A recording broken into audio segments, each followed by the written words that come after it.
De facturation en ligne, procédure PDP, PA engagé, PayPal certifié, présente. Les vraies voix Sud Radio, 17h-20h, Philippe David, Cécile de Ménibus.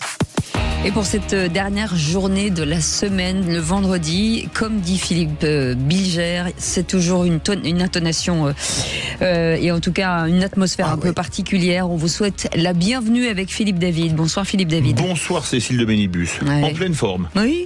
Absolument. Ça va très bien. En plus, je me dis que c'est le dernier jour du mois de janvier où on est à l'antenne. Ah oui, et je n'ai pas vu le mois de janvier passer. C'est quand la chandeleur là ? C'est le 2 février, lundi. C'est lundi ? Ouais. Lundi. Ah, il va falloir amener des crêpes. Ah ben j'apporterai des crêpes, tiens. Ouais, c'est que ça. je ferai moi. Je ferai moi-même. Non, j'irai en acheter au supermarché. Ouais. J'allais dire, on n'est pas prêt de bouffer, je vous le dis tout de suite.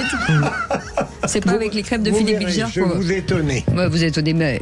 Et Philippe Bilger, je veux bien que vous fassiez des crêpes, mais je veux que vous filmiez la scène et qu'on voit bien que c'est vous qui les aviez. Qui est-ce qui parie sur le fait que j'apporte des crêpes ? Oui, non, mais ça, j'ai aucun problème que vous apportiez des crêpes. Je veux tiens que vous mes promesses. Oui, mais ma vous chère avez dit que vous alliez en faire, c'est pas pareil. Oui, mais largement. Ah ouais, pas très bien.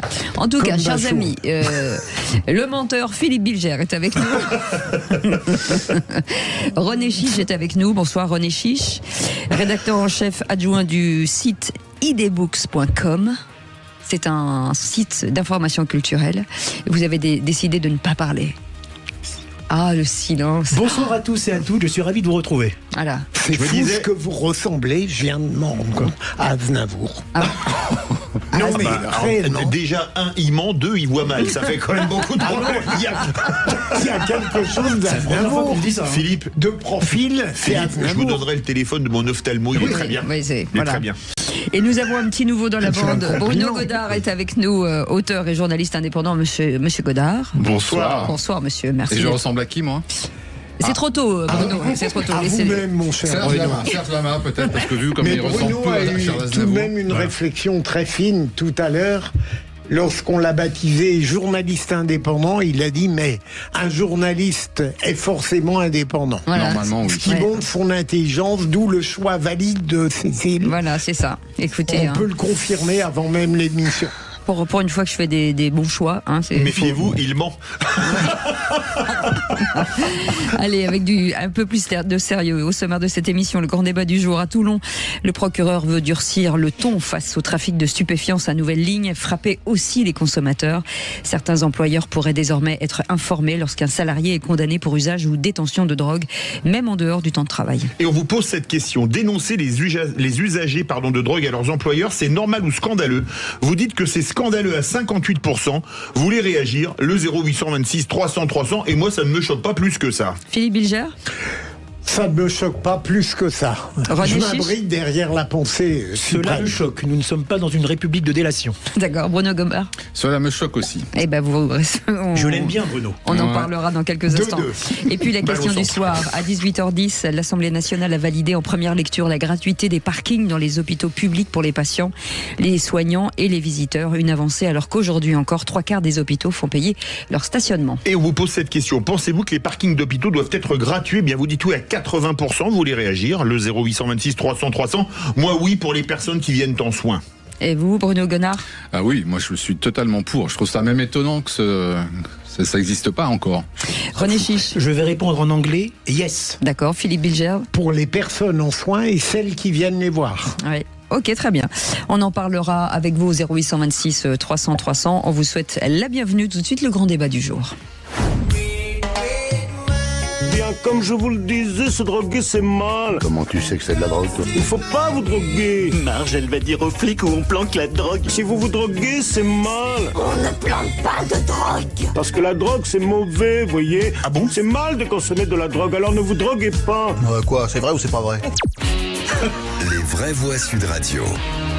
Et je crois que c'est vrai. 0826 300 300. Cédric est avec nous de Béziers. Bonsoir Cédric, bienvenue sur Sud Radio. On est ravis de vous accueillir. Bonsoir Cécile, bonsoir Philippe David. J'aurais presque envie de dire bonsoir Jean-Pierre Coff avec ses belles petites lunettes. C'est vrai.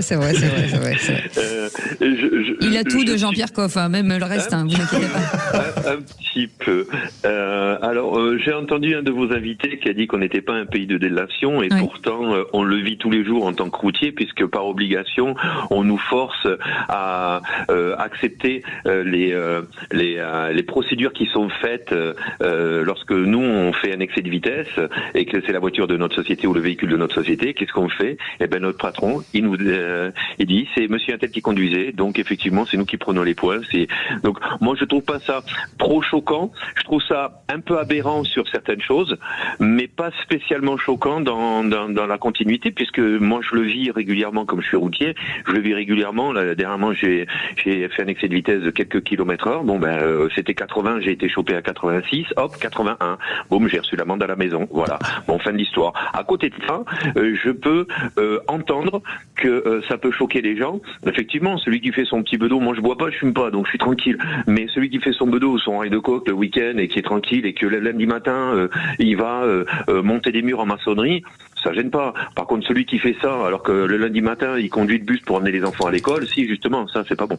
Alors normalement, ce sont pour les infirmiers, pour effectivement les personnes qui transportent des enfants. Enfin, il y a des catégories en tout cas de métiers en tout cas qui sont concernés.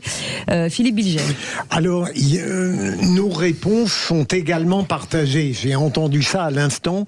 Il faut bien voir que moi. On rappelle quand même que la drogue est interdite. Enfin, bon, oui. Voilà. À la base. Justement, c'est à partir de cet interdit que je considère que, au nom de la lutte contre ce fléau, tous les moyens légitimes et démocratiques sont bons.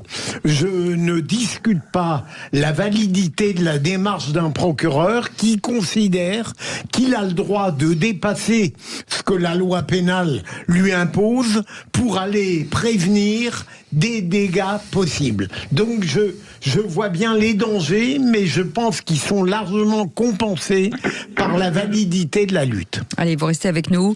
Dans un instant, l'avis de René Chiche, l'avis de Bruno Godard et vous et Philippe David, bien entendu, 0826 300 300. Comme Cédric, vous voulez donner votre avis. Vous êtes peut-être, vous, infirmier ou alors vous conduisez peut-être des cars d'enfants. On a envie de vous entendre sur ce sujet. À tout de suite, les amis. Sud Radio. Sud Radio. Parlons vrai. Parlons vrai. Sud Radio. Parlons vrai. David, Cécile de Ménibus. Chers amis, on est ravis de vous accueillir et d'accueillir Philippe Bilger aujourd'hui. René Chiche, rédacteur en chef adjoint du site idbooks.com, un site d'information culturelle. Bonsoir monsieur. Bruno Godard est avec nous, auteur et journaliste. Et bien entendu, vous, au 0826 300 300. Et on revenait sur cette information. Le procureur qui veut durcir le ton face au trafic de stupéfiants. Sa nouvelle ligne, donc, frapper les consommateurs, et certains employeurs pourraient désormais être informés que leurs salariés, entre guillemets, se droguent. Alors, on va faire réagir. On connaît l'avis de Philippe Bilger.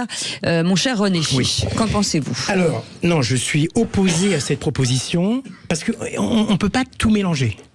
Si quelqu'un a recours à effectivement du cannabis ou de la cocaïne dans sa vie privée, sa vie privée, je ne vois pas en quoi on devrait informer l'employeur de cela, parce que c'est vraiment de la pure délation. Je sais pas, moi ça m'a quelque chose qui m'a tout de suite choqué. Vous voyez, je comprends pas qu'on puisse faire ça, parce que en plus, on l'a dit un petit peu durant la pause, ça va effectivement stigmatiser l'employé à vie, parce qu'en plus, cet employé pourra être licencié éventuellement, pourra être licencié. Ouais. C'est ce qui est d'ailleurs la proposition qui est un peu prévue par le procureur qui en parle. Il parle pas des infirmiers, il parle aussi même des médecins, des avocats, etc. Il en a parlé après. Donc il peut être licencié. Donc cette personne qui est visée par cette consommation de drogue à titre privé, encore une fois, va être donc toute sa vie avoir ce boulet de ce licenciement pour avoir... Oui, mais c'est souvent des métiers qui engagent la vie des autres. Oui, non, mais attendez, on y va. Oui, mais justement, je parlais à titre privé, moi. Ouais. Si effectivement, excusez-moi, je termine. S'il utilise sur son lieu de travail de la drogue, de toute façon, c'est répréhensible, c'est une faute grave, on n'a pas le droit. Tout comme l'alcool, d'ailleurs, on n'a pas le droit non plus, c'est vrai, sur son lieu de travail. Donc moi, je suis opposé à cela. C'est à Bruno Godard. Bien sûr. Moi, je suis assez d'accord avec ça. En fait, il faut complètement différencier la vie privée et la vie au travail. Quand on est dans sa vie privée, on fait des choses qui sont répréhensibles. Prendre de la drogue, c'est totalement interdit, c'est interdit par la loi, donc vous êtes sanctionné par l'État. En revanche, si jamais l'État vous dénonce à votre employeur, du coup là c'est l'entreprise qui va vous sanctionner en éventuellement vous licenciant, et c'est pas à l'entreprise de sanctionner, c'est à l'État. On est dans un état de droit. Donc c'est hyper important que ce soit l'État et l'État seul qui décide de ce genre de choses, parce qu'une entreprise va vous licencier, une autre va pas vous licencier. Si jamais vous êtes bien dans l'entreprise, si jamais vous avez un bon poste et que tout fonctionne bien, on va pas vous virer. Si on veut un peu se débarrasser de vous, on va sauter sur l'occasion en disant bah tiens c'est un drogué, allez ça dégage. Et aller retrouver un emploi si voilà, vous avez ensuite sur votre dossier Philippe cocaïne ou de drogue. Moi, ça me choque pas plus que ça, parce que déjà, bon, il y a quand même, il y a des choses où on est fliqué, et le patron est co-responsable, parce que je peux vous dire un truc, vous fumez un pétard, plusieurs jours après, c'est encore dans vos analyses, et vous conduisez un camion de la société ou une voiture de la société, vous avez un accident, vous êtes responsable plus assuré, mais le patron est co-responsable. Donc, il y a quand même une question qui se pose. Parce que le patron, il est pour rien si vous faites un rail de coke ou c'est. Mais il ne le sait pas surtout. Et il le sait pas. Donc, on prend ses responsabilités. Et moi, dans la fonction publique, je racontais une anecdote. Quand j'étais au service militaire, j'avais un gars qui était dans mon peloton qui s'est fait piquer un week-end, a piqué un autoradio. Il s'est fait serrer par la bac. Je peux vous dire que quand il est revenu au régiment, il est parti directement en prison aux arrêts de rigueur et pas aux arrêts, d'accord ? Parce qu'on a prévenu son employeur, et pourtant c'était un simple conscrit, qui était au service militaire. Donc, moi, à la rigueur, pourquoi pas ? Et puis, disons bien une chose, si jamais le consommateur c'est un prof ou un enseignant, moi j'ai ou quelqu'un qui travaille dans une crèche, moi j'ai ma petite fille qui a 2 ans, j'ai pas envie que quelqu'un qui prenne de la cocaïne ou qui fume des pétards s'occupe de ma petite fille. Allez, 0826 300 300, Guy est avec nous. Bonsoir Guy, bienvenue. Oui, bon. Moi, je voulais vous expliquer que je suis scandalisé d'entendre quelqu'un parler comme il parle là. Parce que, franchement... Qui Vous parlez de qui ? De ceux qui sont pour ou contre ? Ceux qui sont en train d'intervenir. Parce que je vais vous dire... Quand on n'est pas d'accord. Attendez. Mais je suis pas du tout d'accord. Allez-y, Guy. Quand vous travaillez, par exemple, chez EDF, en centrale, il est interdit vous passez des contrôles régulièrement, et si vous êtes sous la drogue ou sous l'alcool, vous êtes licencié sur le champ. Vous signez un contrat au départ et c'est comme ça. Et vous savez, moi je vais vous dire, j'étais dans le bâtiment, j'allais dans les réunions de la fédération du bâtiment, et combien de fois je leur ai dit, tout ce que vous faites, les normes de sécurité, tout ça, c'est tout du pipeau. Je leur disais, le nombre de gars, moi, que j'ai eu, qui se droguent, qui arrivent, qui sont complètement défoncés, on peut le dire, sous l'emprise de l'alcool. Oui. C'est un scandale. C'est un scandale. Je vais vous dire, le fait, c'est qu'on devrait, à partir du moment où vous travaillez, eh bien, vous ne consommez pas ni drogue ni alcool. Quand, vous savez, on devrait faire un contrôle à l'entrée de l'Assemblée nationale, à l'entrée du Conseil des ministres, on souffle dans un ballon et on vous fait un prélèvement de salive. Déjà, on donnerait l'exemple. C'est un scandale. Il n'y a pas à fumer, il n'y a pas à se droguer quand vous travaillez. C'est tout. C'est comme ça. Moi, ne me trouvez pas d'excuses à qui que ce soit. Et après, il arrive des histoires comme Palmade. Vous voyez, des accidents où il y a des gens qui sont tués, des familles qui sont tuées. Donc, c'est un scandale. On n'a pas besoin d'utiliser cette saloperie de produits. Voilà. Alors, je suis restez avec nous, Guy. Restez avec nous. Oui. Cédric voulait réagir aussi. Cédric. Je suis d'accord par rapport à la drogue, d'après ce que dit Guy. Effectivement, il faudrait montrer l'exemple déjà dans les plus hautes sphères, parce que je sais que la cocaïne, ça y va à fond les gamins, que ce soit on les suppose, députés, on suppose. Mais moi je suppose pas, je le dis ouvertement, puisqu'on en a chopé un qui a acheté un mineur. Oui, effectivement. Alors c'était pas de la coke, c'est de la 3-MMC, c'était une autre drogue, voilà, mais c'était pas de la cocaïne. Mais bon, dans le fond, on sait pertinemment que c'est quand même interdit, et je suis d'accord de ce côté-là avec Guy, mais surtout, il y a des métiers comme le mien en tant que routier, ce sont des choses qui sont inenvisageables longtemps. Oui. C'est pas envisageable. Vous imaginez, là il y a eu un accident il y a pas longtemps près de chez moi, un bus qui s'est renversé dans le fossé. C'était pas grave, mais le mec il avait fumé tout le week-end. Donc oui, effectivement, il n'y a pas eu de blessés, il n'y a pas eu de morts. Mais imaginez quand il y a des blessés et des morts et que ce sont des enfants. Alors je suis contre la délation. Oui. Parce nous, on l'a subi en tant que routier, qu'on soit même VRP ou n'importe quoi, on le subit parce que notre patron nous dénonce en disant c'est lui qui conduisait tel véhicule. Mais à la limite, qu'on enlève cette délation-là, mais qu'on la mette sur la drogue, ouais, moi je trouve que sur certains métiers, oui, c'est important à mettre. Bougez pas, Cédric, bougez pas, Guy. Une réponse de Bruno Godard qui voudrait... En fait, je suis tout à fait d'accord. Effectivement, il ne faut pas arriver complètement défoncé sur son lieu de travail, mais ça, c'est déjà interdit. En fait, là, on parle de totalement autre chose. On parle de quelqu'un qui est dans sa vie privée. Par exemple, vous prenez 3 semaines de vacances. Oui. Vous prenez un rail de coke le premier jour de vos vacances. Au bout de vos 3 semaines, il n'y aura plus de traces, il n'y aura plus d'effets, il n'y aura plus rien. En revanche, vous vous êtes fait attraper par la police le premier jour de vos vacances. Donc, vous avez une amende et vous êtes dénoncé à votre entreprise. Il se trouve que, en fait, le fait d'être drogué n'a aucune influence sur le travail que vous allez faire 3 semaines plus tard. Mais vous êtes quand même stigmatisé et vous pouvez être licencié. Sauf que, Bruno, si vous êtes carré, vous vous dites que alors, c'est quand même assez rare que les gens prennent un rail de coke une fois de temps en temps dans les vacances. Vous pouvez supposer que quand vous prenez tout type d'alcool ou de drogue, que c'est plus souvent. C'est-à-dire que là, on s'est fait gauler. Là, le type s'est fait gauler, comme vous le dites, mais à ce moment-là, il y a peut-être d'autres moments où à ce moment-là, ce serait pas pareil. Évidemment, mais on parle de gens qui sont des drogués habituels, mais vous pouvez aussi avoir un moment tout simplement festif. Malheureusement, vous faites cette connerie de prendre un rail de coke et vous allez le payer toute votre vie. Il faut avoir de la nuance en fait dans tout ça. Vous savez que l'association des DRH qui sont quand même concernés, justement. Lorsqu'il y a éventuellement des employés sur le travail qui sont drogués, l'association des DRH est opposée à cette mesure parce qu'elle trouve à juste titre que c'est une intrusion dans la vie privée. Ouais. C'est eux qui le disent, hein. C'est comme une grande association. Ils sont de gauche. Non. Mais qui a bien sûr, quel rapport, mais il est évident. Et en plus, beaucoup d'entreprises préviennent et font de la prévention. Justement pour éviter que des employés viennent soit drogués, soit alcoolisés sur le lieu de travail. Alors voilà, encore une fois, je trouve que c'est de la pure délation. Après, effectivement, c'est à la justice, à la police de faire son travail. Mais l'entreprise, on n'a pas... Parce qu'après, ça va être traîné par la personne qui aura consommé du cannabis. Puis d'abord, en plus, il faut savoir la personne qui... René Chiche, si on veut mettre fin au narcotrafic, il faut que quelqu'un s'arrête à un moment donné. Il faut bien que... Excusez-moi, je vous prends un exemple. René Chiche, vous voyez un type complètement ivre qui monte au volant d'une voiture et qui part. Oui. Qu'est-ce que vous faites ?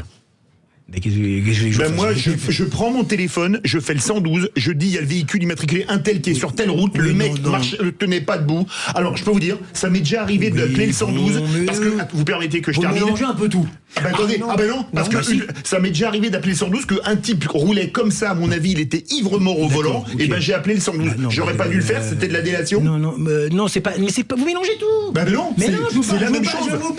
Je vous parle de justement sur le lieu de l'entreprise. On parle de ça, non ? On parle pas de quelqu'un. Effectivement, moi, si je vois quelqu'un qui va sortir un couteau dans la rue, je vais peut-être essayer d'appeler la police ou le défendre. C'est pas là le problème. Dans l'entreprise, vous fuyez.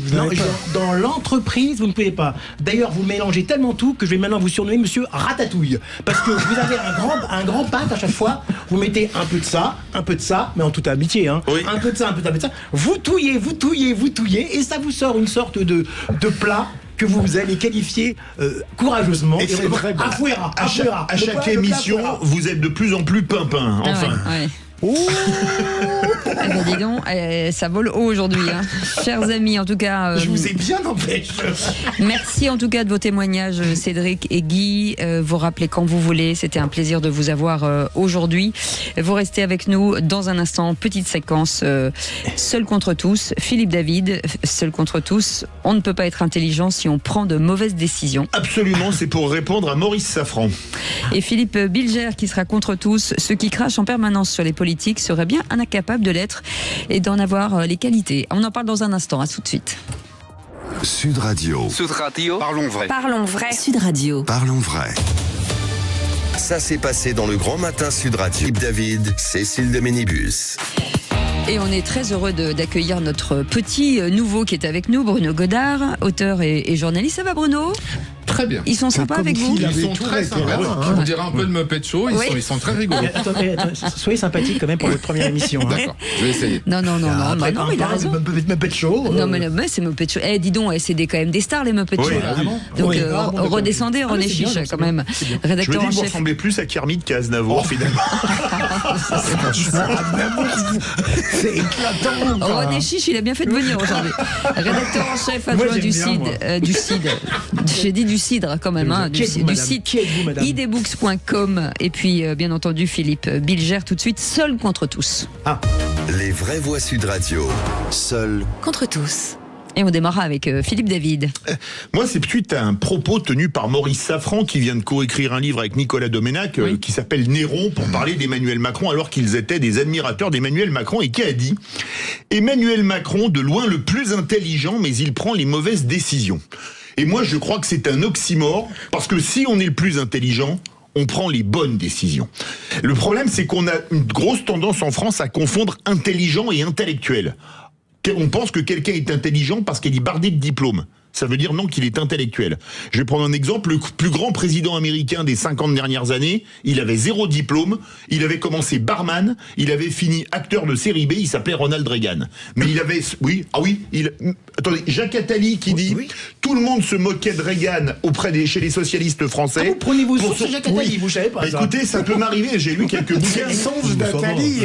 Ça va les chevilles. Laissez-le finir. Et pour le dernier voyage de Mitterrand aux USA avant le départ de Reagan, fait un discours, et là Attali dit qu'il est à côté de je sais plus qui, Roland Dumas, enfin peu importe, et qui dit finalement on le pensait pour un imbécile, mais c'est lui qui avait tout compris. Et moi je pense que c'est pas parce que, je vais vous prendre un exemple, la plus grosse défaite militaire de l'histoire de France, mai-40, le généralissime de l'armée française, il s'appelait Gamelin. Gamelin, il avait fini major de Saint-Cyr, 2e de l'école de guerre. Mais il n'avait rien compris au champ de bataille, contrairement aux généraux allemands qui n'avaient pas fini 1er ou 2e. Et c'est pour ça que si on fait autant d'erreurs, c'est qu'on ne peut pas être le plus intelligent, contrairement à ce que dit Maurice Safran. Vous avez, je le dis respectueusement devant votre qualité intellectuelle et votre art du verbe, vous confondez une chose. Être intelligent ne garantit absolument pas qu'on prenne les bonnes décisions. Parce que pour prendre les bonnes décisions, il faut des qualités complémentaires par rapport à l'intelligence. Prenons Emmanuel Macron. À part quelques personnes obtuses, personne n'irait soutenir qu'il n'est pas intelligent. Son problème, ça n'est pas le défaut d'intelligence, c'est le manque de courage, d'une certaine manière. Donc je me permets de contredire votre point de vue. René Vous avez le droit de vous tromper. Philippe David a exprimé son antimacronisme qui est chevillé à son corps avec cette phrase. Faut le reconnaître, c'est vrai. Non, on peut pas dire que Emmanuel Macron, parce qu'en fait, vous voulez dire qu'il est bête, quoi. Non, j'ai pas dit ça. J'ai dit que Safran disait une erreur, c'est que quelqu'un d'intelligent, il ne prend pas que des mauvaises décisions. Oui. Mais Safran, pas que des mauvaises décisions. Il en a quand même pris beaucoup. Hein. Alors citez-moi les mauvaises décisions qu'a pris Macron. Les trois dernières. Les 3 dernières. Ouais, allez-y. Alors, déjà, dissoudre. Alors, celle-là, elle est quand même énorme. Oui, mais ça, c'est... Elle est énorme. Si vous trouvez que la dissolution... Mais attendez, mais c'est une décision. Oui, c'est une décision, mais... Il y a personne qui lui a mis un flingue sur la tête en disant dissolvez, monsieur le président. C'est une décision dont il ne connaissait pas vraiment l'issue, vous comprenez? Donc, c'est pas une décision complètement... Vous voyez? Non, la dissolution, c'est en même temps, excusez-moi. Attendez, si vous en êtes au stade, excusez-moi, si vous en êtes... Bruno Gonard, parce qu'il n'a pas parlé, Bruno. La dissolution, c'est redonner la parole au peuple. Non, c'est une décision. Il a raison. Oui, Moi, c'est une décision. Redonner la parole au peuple. Effectivement, les diplômes ne sont pas un gage d'intelligence. Voilà. Vous avez l'exemple parfait de Laurent Wauquiez, qui est quelqu'un qui est bardé de diplômes. Normal il est agrégé, Normal Sup, l'ENA, il a tout ce qui est possible. Or, on peut dire que globalement, la totalité ou la quasi-totalité de ces décisions politiques étaient des erreurs. On est d'accord. On est d'accord là-dessus. Après, on peut effectivement discuter du fait que Emmanuel Macron soit intelligent ou simplement un intellectuel. Je pense, moi, qu'il est ni l'un ni l'autre. Voilà. Parce que être intelligent, c'est être capable de s'entourer de gens qui sont un peu plus intelligents que vous pour vous aider à avancer. C'est ce que je fais avec vous. Pour prendre les bonnes décisions. Voilà, c'est ça. Et être un intellectuel, c'est avoir une pensée, une ligne. Un corpus. Voilà, quelque chose, une colonne vertébrale. Or, lui, il en a absolument pas. Il sort de nulle part. Il est arrivé comme ça par un concours de circonstances qui est hallucinant. Et donc, mais il n'a pas progressé. En fait, le vrai problème, et ça, c'est un vrai problème pour moi, parce que je pense que quand on est intelligent, on progresse. Allez, Absolument. Philippe Mais pardon de revenir au propos que je trouvais le meilleur, c'était le mien. Vous êtes bien le seul. C'était de dire, non mais réellement, et là, Bruno, l'erreur de Philippe, me semble-t-il, l'intelligence n'a jamais garanti les bonnes décisions, parce qu'encore une fois, l'intelligence, si elle n'est pas accouplée, ne croyez pas que c'est autre chose, à d'autres qualités, à d'autres vertus, ne garantit pas la pertinence. Mais donc, on n'est pas intelligent. Si on n'est pas capable de progresser et de s'entourer, on n'est pas intelligent. Et non, si on ne sait pas s'entourer, c'est qu'on n'est pas intelligent. Si on renouvelle les mêmes erreurs, c'est qu'on n'est pas intelligent. Non. Et vous permettez. Si on n'est pas courageux, si on n'ajoute pas à l'intelligence. Il reste 6 secondes. Vous avez dit Macron, son problème, c'est le manque de courage. Il y en a un autre. C'est son ego plus que surdimensionné. Qui fait qu'il s'entoure mal. Vous en avez un énorme, mais c'est pas pour ça. Vous parlez de quoi?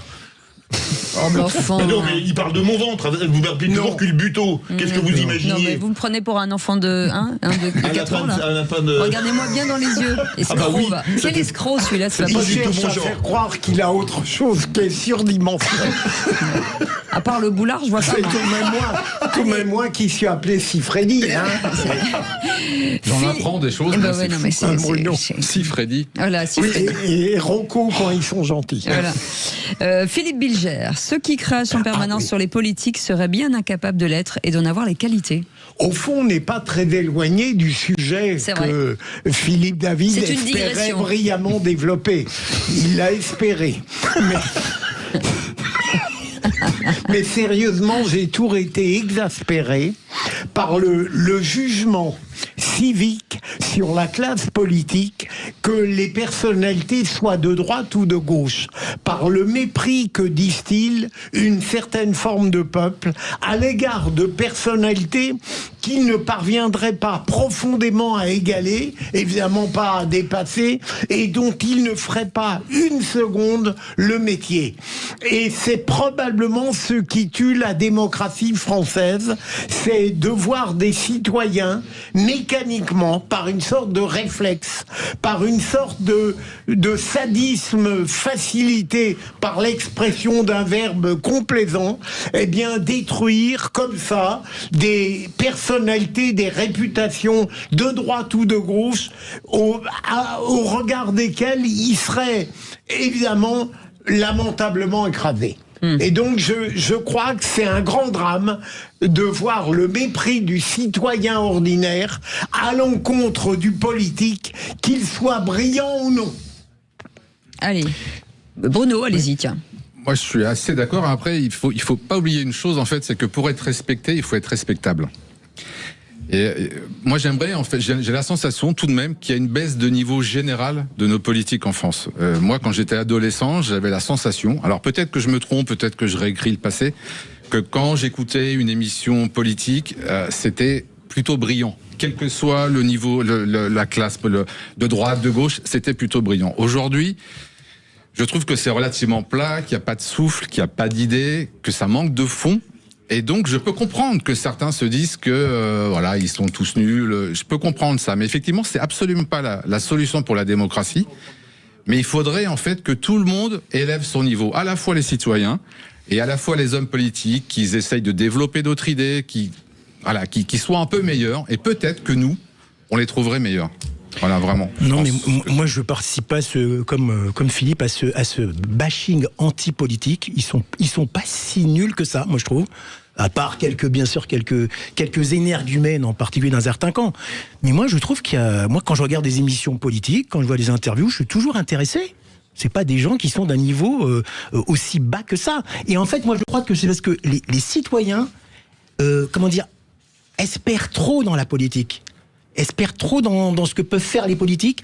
Or, parfois, les hommes politiques et les femmes politiques sont parfois confrontés à des contextes, à des situations qui font qui ne peuvent pas répondre vraiment aux attentes des Français. Ça fait aussi partie de ça. On peut pas demander aux hommes politiques et aux femmes politiques de répondre à tout ce que désirent les Français. Je veux dire, vous voyez, on espère trop. En fait, c'est ça, je pense que les Français adorent la politique, justement. Finalement, ils adorent parce que c'est vrai, les Français sont un peuple politique, hein. Ils aiment les débats, ils aiment les joutes verbales, ils aiment les affrontements. Et effectivement, ils peuvent être déçus par certains résultats politiques. Mais en même temps, les hommes politiques, c'est un sacerdoce. Hein. Ah ouais. Franchement, c'est un sacerdoce. Allez, Alors, moi, je pense que beaucoup de gens seraient capables de faire de la politique quand on voit le niveau de moyens des politiques aujourd'hui. Mais je pense que beaucoup de gens ne veulent pas faire de politique quand ils voient à quel point les arrière-cuisines sont nauséabondes. Il n'y a pas d'autre mot. Parce que quand vous arrivez en politique, c'est coup tordu, coup bas, magouille. Votre pire adversaire, c'est pas celui qui est dans le parti en face, c'est celui qui est dans votre parti, mais qui peut avoir l'investiture dans votre circonscription ou à la prochaine présidentielle. Mais ça a toujours été comme ça, ça sera toujours comme ça, Philippe. Oui, mais le niveau des politiques, je suis d'accord avec Bruno, qui est vraiment très bon. Le niveau s'est effondré. Pas pour Bruno. Excusez-moi. Mais vous sous-estimez les qualités des politiques. Oui. Quand vous dites que n'importe qui pourrait l'être, J'ai pas dit n'importe qui. Beaucoup de gens que je connais pourraient faire de la politique. Mais vous auriez le niveau. On aurait tous le niveau ici. Bien sûr, moi, bien sûr. Vous pourriez être conseiller. Pourquoi bien sûr? Pour le 100 mètres olympique, pour le 100 mètres Par rapport à lui. Mais par rapport à moi, j'ai pas de complexe à faire par rapport à vous, cher ami. Non, mais vous voudriez pas être un politique. Vous seriez dans l'indignation permanente. Si c'est lié à la bouffe, bien sûr. Ah oui. Moi, vous me mettez ministre de l'alimentation, je fais le boulot. Hein. Ah oui, et je mange. À tous les repas. À tous les repas. Oui, la nourriture. à tous les repas, Cécile, mais pas à tous les râteliers. Excellent. Quel talent. Ouais. Quel talent. Vous voyez qu'il est intelligent, Il ce petit. privatise toute la nourriture. Allez, vous restez avec nous, on fait une petite pause, on revient dans un instant avec l'info en plus, on reviendra sur ce député au ministère de l'économie du Parti socialiste chinois qui a été homejacké dans le 16e arrondissement, c'était ce matin, on en parle dans un instant. Sud Radio. Sud Radio. Parlons vrai. Sud Radio Parlons vrai. présente Les vraies voix Sud Radio, 17h-20h, Philippe David, Cécile de Ménibus. Et c'est toujours un plaisir, en tout cas, de finir cette semaine avec vous, Philippe David. Ah, toujours un plaisir. Ouais, c'est Et tout puis ce que vous avez à dire. on a une nouvelle vraie voix qui est il est bon, hein. qui est très bonne, qui est souvent d'accord. Vous me flattez, je vais rougir. Non, vous êtes d'accord avec ceux qui disent les choses les plus intéressantes dans ce studio. J'ai choisi mes hommes. Et je sens qu'il y a vraiment de l'intellect. Ouais. C'est pas dans tous les coins du studio, mais à côté de moi, oui. Je serais inquiet, Bruno, moi, d'avoir un compliment de Philippe David. Attention parce qu'il peut tourner kazakh, hein. Donc il n'est pas toujours dans la même lignée que vous. Mais Allez. lui, c'est un Kazakhstan, moi je suis un Kazakh détente. Oui, c'est ça. Oh là là. Si Philippe c'est pas Bilger. pour Poutine, il ne tourne pas Kozak. Et là, voilà, ça y est, ça y est. Là, c'est un festival. C'est bon, on les a toutes faites là. René Chiche. non, j'en ai une. Non, bah, allez, gardez-la pour vous. Vous la ferez ce week-end. Rédacteur en chef adjoint du site idbooks.com et Bruno Godard qui est auteur et journaliste. Et tout de suite, c'est l'info en plus. Les vraies voix Sud Radio. Et un dignitaire chinois domicilié dans le 16e arrondissement de Paris a été victime d'un homejacking dans la nuit de jeudi à vendredi. Le montant du préjudice a été estimé à 7 millions d'euros. On va en parler avec Yannick Landreau qui est avec nous, secrétaire zonal Alliance Police Nationale. Bonsoir, merci d'avoir accepté notre invitation. Yannick Landreau. Oui, bonsoir. Bonsoir. Bienvenue sur Sud Radio. Qu'est-ce qu'on sait de cette affaire à l'heure qu'il est ? Alors qu'il est, je vous rappelle un petit peu les faits. Ce matin, aux environs de 4h40, au domicile, comme vous l'avez dit, d'un député du ministère de l'économie du Parti communiste chinois, situé avenue du président Kennedy sur le 16e arrondissement, deux individus cagoulés se seraient introduits dans son appartement situé au 6e étage de l'immeuble, par un balcon sur le côté, et auraient pris une dizaine de montres de luxe, des broches et des bijoux en diamant pour un préjudice de entre 6 et 7 millions d'euros, et ont pris la fuite ensuite par une cour intérieure, et bien sûr sont activement recherchés à l'heure actuelle. Ah, c'est le Louvre numéro 2. Hein. Là, c'est 6 millions d'euros de montres chez lui. Est-ce que généralement, est-ce que le homejacking est en accélération ? On a l'impression qu'on en entend parler de plus en plus.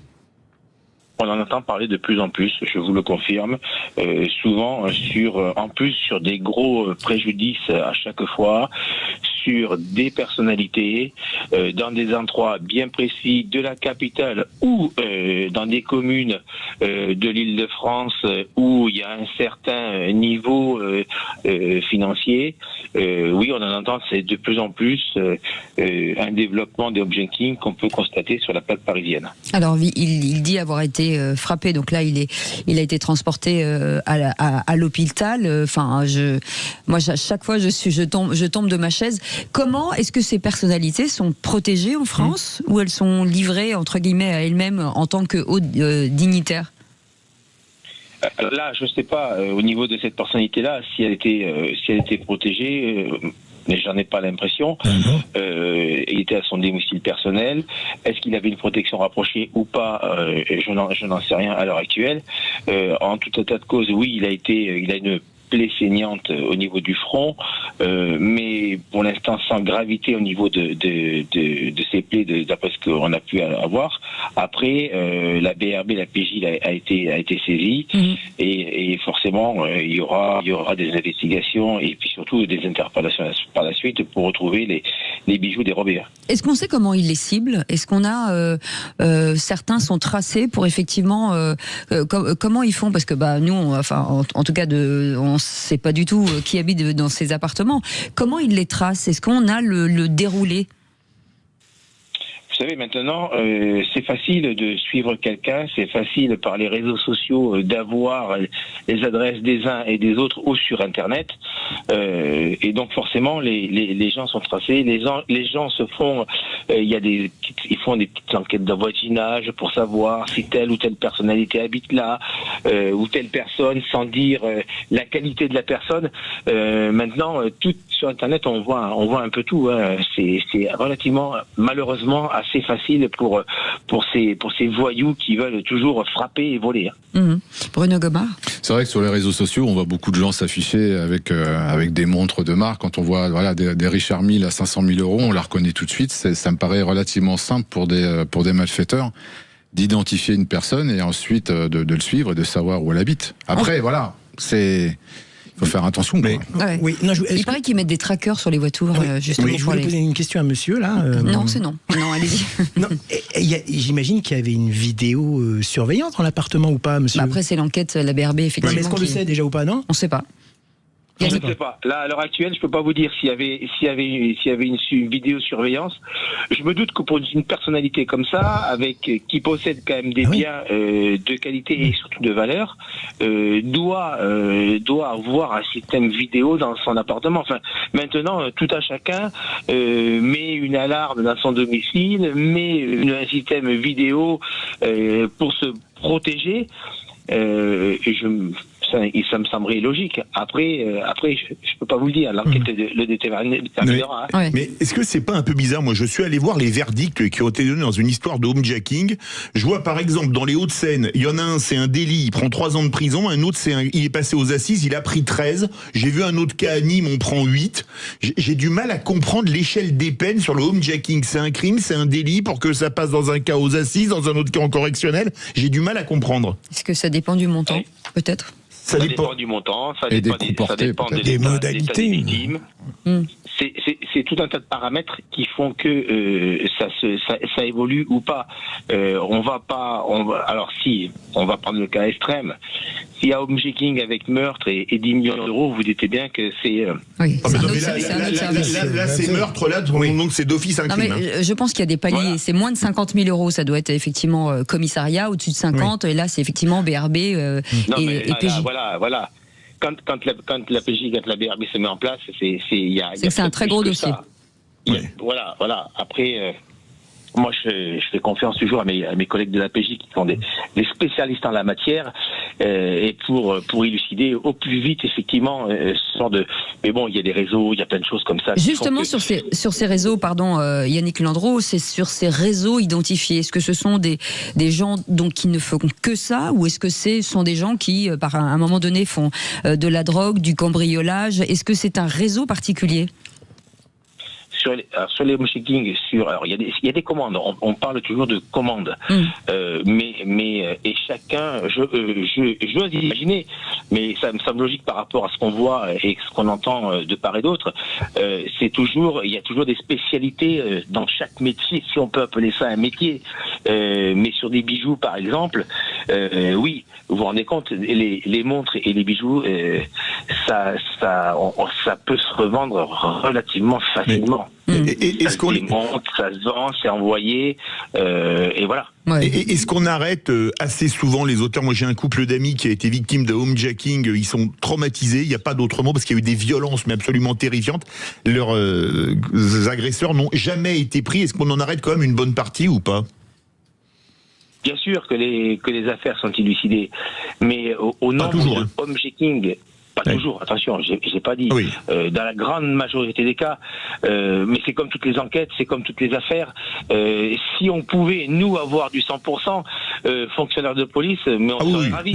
Ah bah oui, mais le 100% dans la police, c'est comme en médecine, ça n'existe pas. Hélas, malheureusement, parce que les gens prennent la fuite, parce que les gens changent d'identité, parce qu'il nous a manqué peut-être quelques éléments au dossier qui n'ont pas pu permettre de l'interpeller en temps et en heure, et ces gens-là se sont volatilisés et deviennent introuvables dans le monde entier. Voilà, en règle générale, en majorité, oui, les affaires sont élucidées. Vous vous doutez bien que sur des préjudices comme ça, je veux dire, les enquêteurs vont actionner tout ce qu'ils peuvent actionner.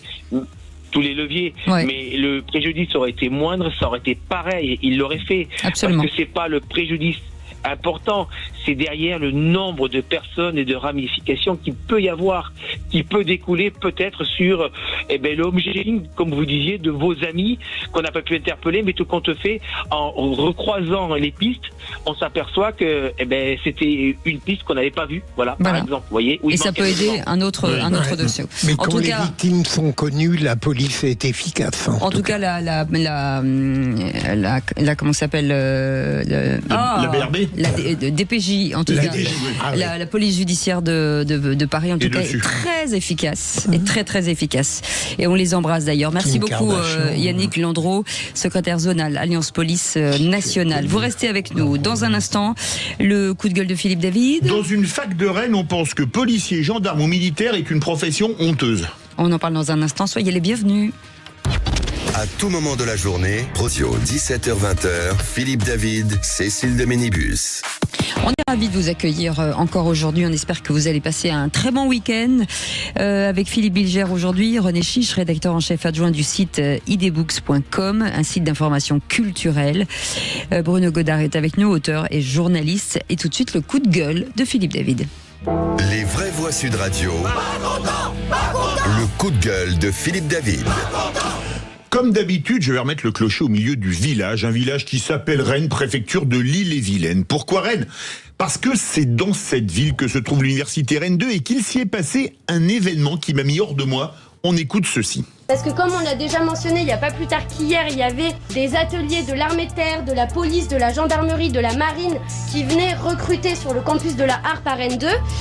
Et avec des étudiants de la fac, on a commencé à s'organiser pour faire une petite action autour du campus dans le but de discuter justement avec les étudiants du fait que, franchement, même si c'est un peu galère de trouver du taf en ce moment, il y a quand même mieux à trouver comme métier que militaire ou gendarme. Et en parallèle de ça, moi j'ai fait un tweet sur Twitter en disant que je trouvais que c'était scandaleux qu'il y ait de la propagande pour la militarisation qui soit faite dans nos universités. La voix que vous venez d'entendre est celle d'une étudiante nommée RL Duclos, membre de Révolution Permanente et candidate au municipal. La cause de son courroux, un forum emploi au sein de la faculté où étaient présentes la police, la gendarmerie, l'armée de l'air, l'armée de terre et la marine nationale. Un courroux déclaré via un tweet disant, je cite, au campus de la Harpe à Rennes, l'armée de l'air, la gendarmerie ou encore la police tiennent des stands de recrutement TKRL, donc tranquille. Les flics et l'armée n'ont leur place ni dans nos facs ni ailleurs, avant de faire une vidéo dont vous avez entendu un court extrait aujourd'hui. Ainsi donc, les militaires, policiers ou gendarmes exerceraient des métiers indignes d'aller recruter dans les facs. Mais connaît-elle vraiment ces hommes et ces femmes qui nous protègent et sauvent nos vies?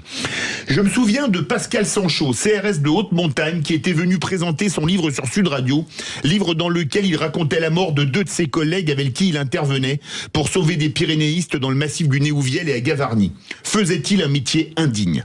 Je me souviens des gendarmes du GIGN, prenant d'assaut l'Airbus Alger-Paris dans lequel des terroristes islamistes avaient abattu de sang-froid un policier algérien et 2 otages vietnamiens et français, et qui libérèrent tous les otages sans qu'un seul perde la vie.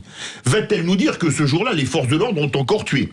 Je me souviens de mon chef de peloton de l'armée de terre nous racontant les larmes aux yeux l'explosion du Drakkar qu'il avait vu de ses yeux à Beyrouth. Je repense à ces pilotes de Rafale allant bombarder Raqqa au lendemain des attentats du 13 novembre 2015 et des 2 commandos marines, Alain Bertoncello et Cédric de Pierrepont, morts en libérant des otages au Burkina Faso. Des hommes debout pour nous protéger ou nous sauver. Des hommes au courage d'un autre niveau que celui des patrons de la faculté qui, pour éviter tout incident, ont fait terminer le forum 1h30 plus tôt.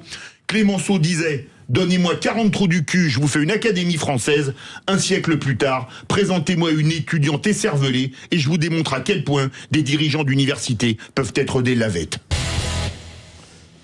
Aucun courage universitaire, évident. Là où, à chaque fois, je n'ai pas votre talent pour m'indigner, et je suis sérieux là, Philippe, c'est qu'en réalité, je ne sous-estime jamais la bêtise des gens.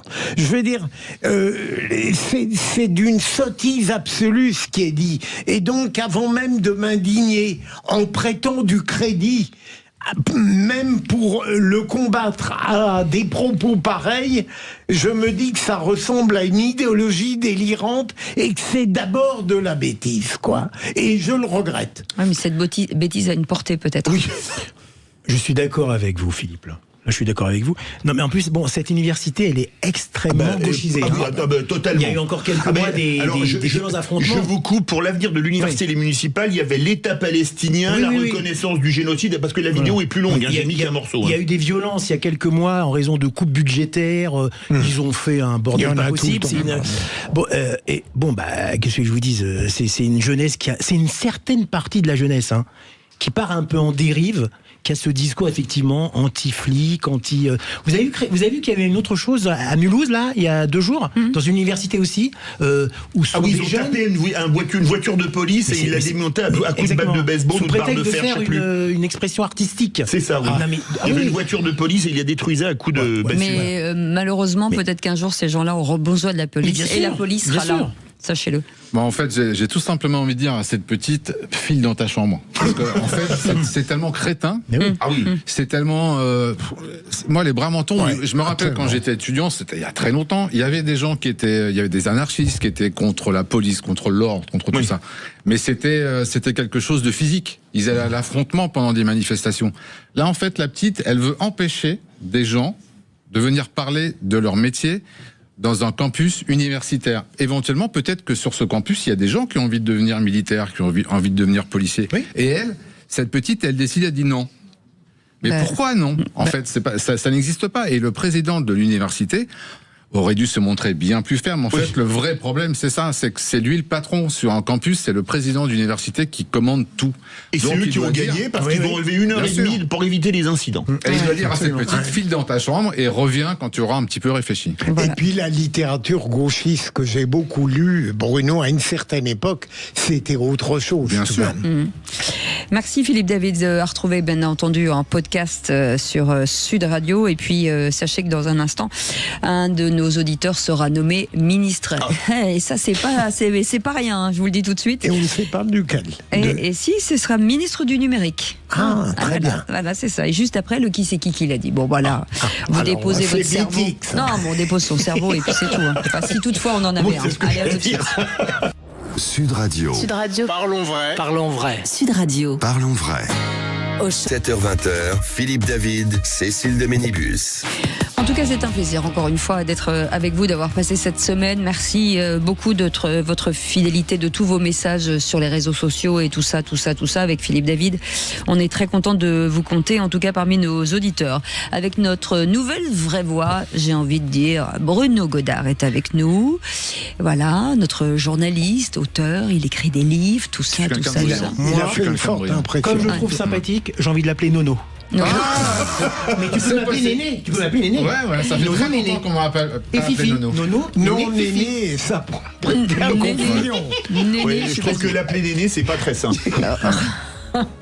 Néné Mouskouri. René Chiche est avec nous, Philippe Bilger est avec nous.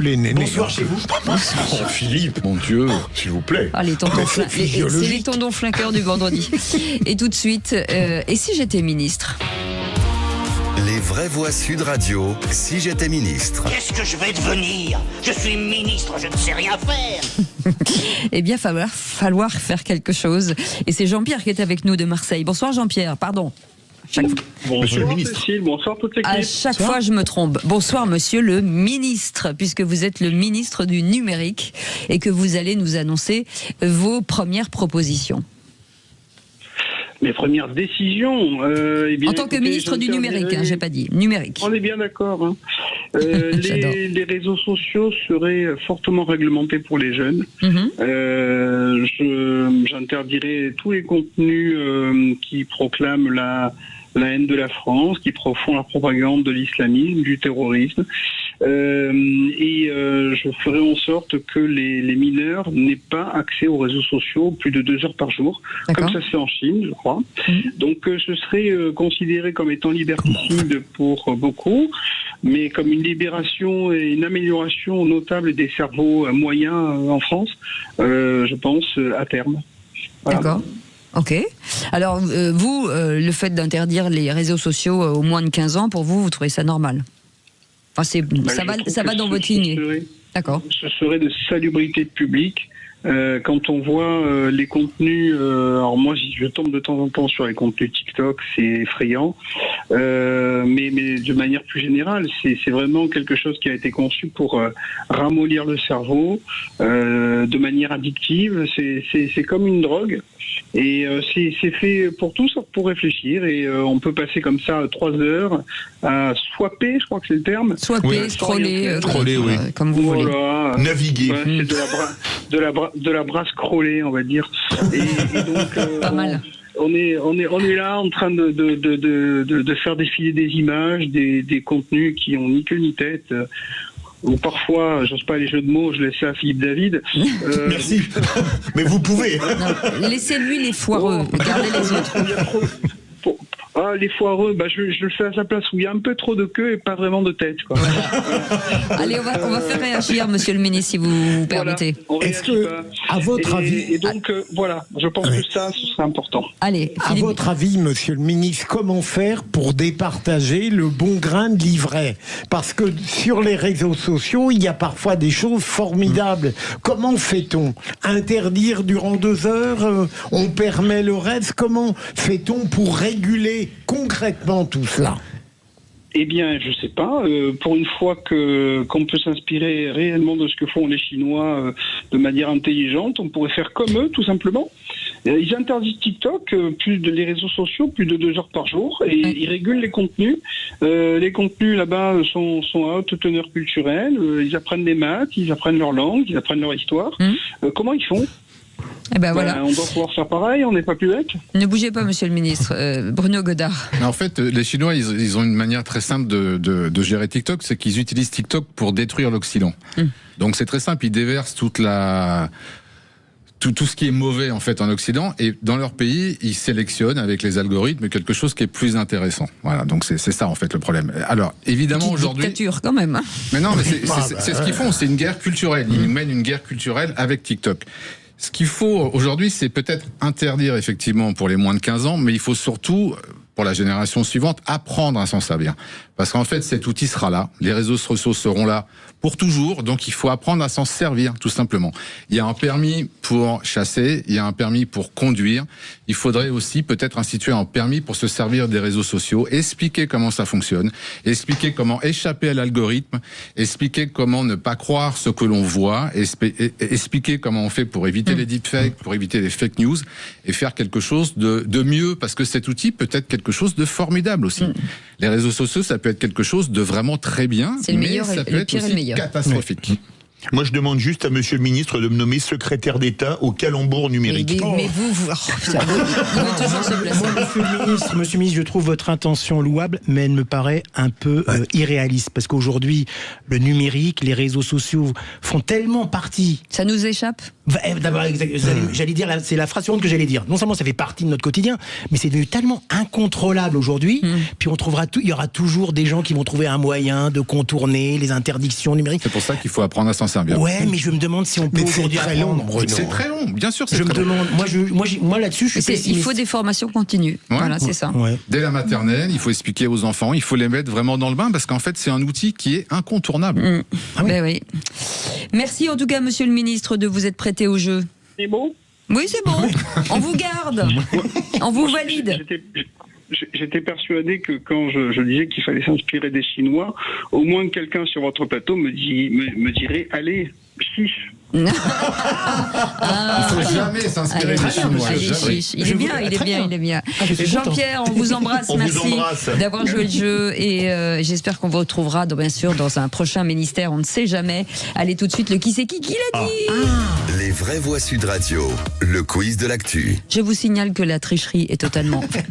prohibidé, n'importe quoi. Prohibidé, je voulais dire. Donc interdite. Question. Bruno, c'est son premier, on lui dit, comme il est journaliste foot, on peut tacler les deux pieds. L'arbitre est un truand. Oui. Ça, d'accord. Oui. Moi, je préfère les jeux où l'arbitre est un truand. Voilà, exactement, sachez-le. Question qui c'est qui l'a dit. Écoutez bien. Emmanuel Macron, de loin, le plus intelligent, mais il prend les mauvaises décisions. Philippe David. Non, j'ai cité un écrivain, journaliste célèbre. Voilà, les trois en même temps. Bon, j'accepte, parce que Bruno vient d'arriver. Qui c'est qui l'a dit ? Il vaut mieux une cravate de travers et une pensée droite que le contraire. Jacques Chirac. Non. Un ancien président de la République. Hollande. Absolument. Bonne réponse de Je l'adore, je suis un des rares Français qui l'aime encore. J'en suis aussi. Moi aussi. On est trois. Question qui c'est qui l'a dit. La priorité pour les municipales, c'est la question de l'insécurité. Retailleau. Bonne réponse de c'était René votre copain aussi, Philippe. Mais il m'appartient, franchement. Ah, vous avez... Bon, très bien. On savait pas. Voilà. Qui c'est qui l'a dit ? Il faut construire plus de logements sociaux pour loger ceux qui sont expulsés de leurs logements sociaux. Ah oui, ça c'est bon ça. Yann Brossard ? Non. Sébastien Delogu. Bonne Mais il est très bon pour lui. C'est facile, dès que c'est un peu crétin, on répond Sébastien Delogu, c'est pas fou. Oh, il y aurait encore eu quelques possibilités. Un petit Louis Boyard, par exemple. Vous êtes méchant. Il parle plus, Louis Boyard, on l'entend plus. Question qui c'est qui l'a dit. Rachida Dati, à bien des égards, cède aux sirènes de l'extrême droite. Grégoire. Emmanuel Grégoire. il a été un poil plus rapide. Emmanuel Grégoire, vous avez raison. Qui c'est qui l'a dit ? Il fait attention de ne pas se trouver dans la situation culinaire désagréable où le gratin se sépare des nouilles. J'ai trouvé que cette citation était géniale. Ouais. Il fait attention de ne pas se trouver dans la situation culinaire désagréable où le gratin se sépare des nouilles. J'ai adoré. Oh, il a été ministre je sais pas combien de fois. On nous dit qu'il aime le vin. Raffarin. Le vin. Le vin. Borloo. Merci pour le vin. Bah pour l'eau. Le vin. L'eau. Bah, bref. Oui. Le pain au levain. Voilà. D'accord. Question qui c'est qui l'a dit. Les femmes vivent plus longtemps que les hommes, surtout quand elles sont veuves. Sacha Guitry. Non, c'est un petit peu plus ancien. Encore Alphonse Allais. Non. Il y a un bateau. Un bateau. Un grand bateau. Ouais. Homme d'État, journaliste, Clémenceau. Bonne réponse, il a été encore un poil plus rapide. Il est incroyablement doué. Il est pas chiche de ses réponses. Il est dopé. Oui, il est dopé, bien sûr. Franchement, on va vous faire un contrôle antidopage. Chiche. Alors, c'est une réplique de cinéma. Là, le point est à moi, je vous le dis tout de suite. Ah oui, c'est dur. Hein. Qui c'est qui l'a dit? Oh, t'en fais pas, tu sais, ils sont tous puceaux, les copains d'Aurélie. Ouais, ben j'en doute pas, mais ce qui m'intéresse, c'est qu'il le reste jusqu'à d'autres départs. Un film, alors il y a une saga, une série de films très connus. Le cœur des hommes. Non. Thierry Lhermitte? Non. Ah non, film très connu, il y en a eu plusieurs. Hein. Celui qui a joué dedans est étonnamment nommé aux Oscars. Ah bon? Étonnamment. Oui, ça étonne tout le monde et moi je suis très contente pour lui. Qui a joué dans ce film. Là, dans cette série, hein, il y en a. C'est un Français? Oui, Ouais, bien c'est un sûr. Français. Film français, oui, absolument. Un film français. Oscar. Quelqu'un qui vient d'être pas aux Oscars, au César, pardon, excusez-moi, au César. J'ai dit Mais Oscar. même au César. Franck Dubosc. Oui. Franck, et le film. Et c'est Camping. Voilà, bonne réponse de Bruno. Et je suis très contente pour lui. Moi aussi, très content. À vous. Qui c'est qui l'a dit? Encore cinéma. Oui, le jour où un garçon sera amoureux de moi, vraiment amoureux, je le ferai souffrir horriblement. Ah, ça, je l'ai. Un film mythique des années 80 qui a eu La boum, c'est Sophie Marceau. Bonne réponse. Wow. J'allais le dire. Ah, il a dit. Je vous ai annoncé que le cinéma, c'était tous les points étaient pour moi. C'est vrai, Bruno. Alors, j'ai gardé pour la fin une citation d'un film mythique, mais d'avant-guerre, avec un acteur, enfin des acteurs, dont un plus que mythique. C'est une réplique. Je te jure sur la tête de mon père. Oh, qu'est-ce que tu risques? Il a été guillotiné. Alors, c'était à l'époque où l'Algérie était française et ça se passe à Alger de mémoire. C'est Jean Gabin? Oui. Pépé le Moko. Bonne réponse de René Chiche. Il est très doué. Enfin, Film mythique d'avant. J'ai beaucoup aimé en plus. Très beau film. Bravo. De Julien Duvivier. Absolument. Oh là là. Mais Qui était le premier Philippe assistant Bilger, réalisateur? Qui était le monteur? vous ne connaissez pas les répliques de films? Non, pas du tout. C'est dur, Je regarde jamais un film. Il y a une période du cinéma où je saurais Dans le micro répondre, mais je ne connais pas les dialogues par cœur. Mes enfants étaient capables de réciter des dialogues comme tous les enfants. Même les tontons Moi, je suis- flingueurs, tout ça, vous savez pas? Si. Les tontons flingueurs, il y a des moments, je saurais les identifier. Je le connais par Il cœur cric- du début à la fin, les tontons flingueurs. Ouais. Je l'ai vu 250 Les fois. Moi tontons aussi. flingueurs, c'est très bon. Il siffle et craque un bourre-pif. Moi, les malades, je les soigne. Je m'en vais faire une sévère. Il sait pas qui c'est Raoul. Eh bien, écoutez, je veux faire une remarque que je ne me suis jamais faite après un qui c'est qui l'a dit. Oui. C'est que par rapport à Bruno et René, Philippe Bilger touche le fond intellectuellement. Parce que René Chiche a 6 points, Bruno 4 points pour Pour un débutant, c'est bien. et 2 points pour Philippe Bilger. C'est un échec pour moi. J'ai fini deuxième, c'est un échec. Si je suis là, tu peux que terminer que deuxième. Ah là là. Moi, si je reviens, ce sera ma target. Non, tu ne reviendras pas, je te le dis tout de suite. Il veut garder le titre. Il veut garder le titre. C'est qui le patron ici? Hein? La patronne. La patronne. Et Voilà, le patron. Voilà, La patronne, c'est le ça. patron. Ouais, c'est ça. Je ne suis pas un homme, monsieur. Elle devient compliquée cette émission. Allez, vous restez avec nous dans un instant. La question du soir. Après l'échec de LFI et du RN, le député socialiste Stéphane Ablot a obtenu ce jeudi le feu vert à l'Assemblée nationale pour rendre les parkings et les hôpitaux gratuits. Et on vous pose cette question, pensez-vous que les parkings d'hôpitaux doivent être gratuits? Eh bien, vous dites ouais, 93%, vous voulez réagir? Le 0826 300 300. Qu'est-ce que vous le dites bien? Allez, à tout de suite. Sud Radio. Sud Radio. Parlons vrai. Parlons vrai. Sud Radio. Parlons vrai. Philippe David, Cécile de Ménibus. Et autour de cette table, Bruno Godard est avec nous, journaliste et auteur. Bonsoir, monsieur Godard. Bonsoir. On vous souhaite la bienvenue, mademoiselle. on est très heureux de vous avoir. René Chiche est avec nous. Parlez-nous de ce site idbooks.com. Oh, bah alors écoutez, idbooks.com, donc. Bah, ça fait suffit, quelques merci mois, beaucoup, voilà. Vous savez qu'il n'aime pas du tout quand vous me parlez comme ça. Petit chat. Parce que vraiment, je suis quelqu'un qui vient gentiment causer avec vous, alors que je suis quand même d'un niveau tellement supérieur à vous tous. Bon, bah alors on en reparle la prochaine fois. Elle n'est pas un peu grande, Tout votre ça, c'est parce qu'il a veste trouvé Pépé le Moko. Le costume est trop grand pour vous. On est assez contents de nous ce Voilà. soir. Philippe Bilger, bien entendu, est avec nous, avec Philippe David. 0826 300 300, si vous voulez bien entendu participer à ce débat. Tout de suite, la question du soir. 6,60 € les 2 heures, c'est le prix moyen pour une place de parking à l'hôpital Nord de Marseille. Il faut débourser 6 € de l'heure pour stationner devant le centre hospitalier. Un coût de plus en plus fréquent dans les hôpitaux publics français. Pas marchandiser les parkings d'hôpitaux. 75% sont dotés d'un parking payant privé. Alléger la facture, rien à débourser pour les patients et jusqu'à 2 heures gratuites pour les visiteurs. C'est ce que contient une proposition de loi examinée à l'Assemblée nationale. Les vraies voix Sud Radio. Et donc, je le disais, l'Assemblée nationale a validé en première lecture la gratuité des parkings dans les hôpitaux publics pour les patients, les soignants et les visiteurs. Avec cette question du soir, Thierry, pas du tout, Philippe. Je vais bientôt rentrer à la maison. Moi. On embrasse Thierry. Pensez-vous que les parkings d'hôpitaux doivent être gratuits? Bien, vous dites oui à 93%. Vous voulez réagir? Le 0826 300 300. Eh ben, ça tombe bien. On a une réaction avec Marie-Alice qui est avec nous d'Agen. Bonsoir Marie-Alice. Bonsoir. Oui, bonsoir. Bienvenue sur Sud Radio et merci d'être avec nous. Quel est votre avis sur cette proposition de loi ? Alors moi je suis à 100% pour la gratuité du parking. Oui. Il est déjà très compliqué dans les villes de stationner, près d'un hôpital encore plus. Les familles, quand on a un patient hospitalisé, quelqu'un de sa famille ou quand nous-mêmes on est hospitalisé, s'il faut en plus payer le parking. Je crois que on monétise un peu tout. Tout est source de revenus. Donc non, moi je pense que on va pas pénaliser. Imaginez quand des enfants sont hospitalisés en pédiatrie, pour les parents, non. Moi voilà. Philippe Bilger, restez avec nous, Marie-Alice. Je trouve que Marie-Alice a totalement raison.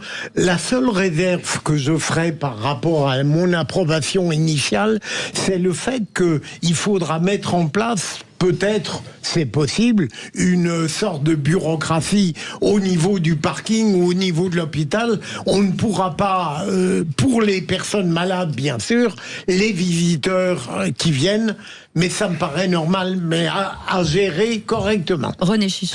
Moi, je suis tout à fait pour la gratuité des parkings. C'est très bien que cette loi a été votée. D'ailleurs, c'est aberrant de penser que première lecture. C'est aberrant que les personnes qui vont à l'hôpital, que ce soit des visiteurs ou même bien sûr des gens malades, aient à payer dans ce genre d'endroit. Je veux dire, on va pas dans un parc d'attractions, dans un centre commercial. Il y a un patient qui disait que tous les jours, 3 heures à l'hôpital, ça lui coûtait environ 40 € par jour. Bien sûr. Donc, et en même temps, dès qu'on parle de gratuité, parce que les gens en ont aussi besoin. Ils ont besoin de services comme ça un peu gratuits. C'est parce que ça, c'est quand même une amputation du pouvoir d'achat d'aller mettre de l'argent dans un parc. C'est une bonne mesure. Ça va quand même dans ce que veulent beaucoup de Français aujourd'hui, je crois. Une certaine gratuité pour certaines choses. Bruno Godard. Moi, je trouve ça très bien. On tape souvent sur les députés qui sont soi-disant mauvais, qui font pas grand-chose. Là, pour une fois, ils font quelque chose de très très bien. Après, moi, j'ai une vraie réserve en fait qui va être juridique, c'est qu'il y a beaucoup d'hôpitaux qui ont transféré le parking à des concessions privées. Donc en fait, le danger, c'est que des hôpitaux soient obligés de payer des pénalités et donc avoir moins d'argent pour leurs frais de fonctionnement à cause de cette loi. Donc il va falloir bien encadrer ça, parce que très clairement, il y a des concessionnaires privés de parking qui vont demander de l'argent aux hôpitaux si jamais ça devient gratuit. Alors moi j'ai connu des cliniques privées, des hôpitaux privés où c'était gratuit, mais il y a des cas où ce n'est pas faisable, parce que par exemple les hôpitaux en plein centre-ville, dans les grandes villes, s'il n'y a pas de parking à côté, comment est-ce qu'on fait? Alors on va me dire, on prend les transports en commun, mais parfois quand on est malade, c'est pas évident. Et deuxièmement, comme le disait très justement, l'été dernier, j'ai fait 3 services d'urgence, dans des coins complètement différents, Royan, Toulon et Avignon. Alors à Avignon, c'est payant. À Royan, c'était gratuit, et à Toulon, je sais pas, parce qu'on a dû y aller par un autre moyen que la voiture. Enfin, on y allait en taxi, voilà, en pleine nuit. Donc, oui, à condition que ce soit faisable, mais malheureusement, ce n'est pas toujours faisable pour une raison d'urbanisme, ou alors de racheter des concessions aux gros grosse société de parking qui va coûter une fortune. Donc il faut peser le pour et le contre aussi. Alors, je vais vous opposer ce que disent les hôpitaux. En tout cas, certains disent que ce parking leur permet de récupérer en moyenne 600 000 euros par an, ce qui leur permet de faire des investissements, parce que l'hôpital est malade. Donc, en perdant effectivement ces 600 000 euros, ce serait compliqué. Et la deuxième chose, c'est que l'incivilité des gens vont faire que certains vont mettre leur voiture comme ça pendant des heures, et que ça va être un carnage en fait. C'est-à-dire que ce qui normalement devrait être à l'endroit des personnes en situation de handicap, des gens qui viennent se faire soigner, eh bien les places seraient prises d'assaut par des gens qui n'ont rien à faire ici. Voilà. C'est l'éternel problème, vous l'avez évoqué, René. Oui. Là, on aime tellement que ce soit gratuit. Oui. Rappelez-vous, à Dunkerque, les transports gratuits, on s'aperçoit que ça coûte cher. Donc, alors, le reste, vous avez raison, Bruno. Peut-être qu'il y aura aussi des contrôles. Non, mais il y a une solution. Tout ça, mais il y a une solution. Vous mettez une contre-marque à l'hôpital, vous dites je vais voir telle personne, telle chambre, vous allez en chambre, on vous donne une contre-marque pour payer le parking. Ça aura un coût pour l'hôpital, puisqu'il faudra que quelqu'un soit là pour donner la contre-marque. Donc c'est ça en fait le problème. Ça va être compliqué. C'est que sur le papier, c'est évidemment terrible d'être obligé de payer le parking quand on va se faire soigner, parce que personne va à l'hôpital par plaisir.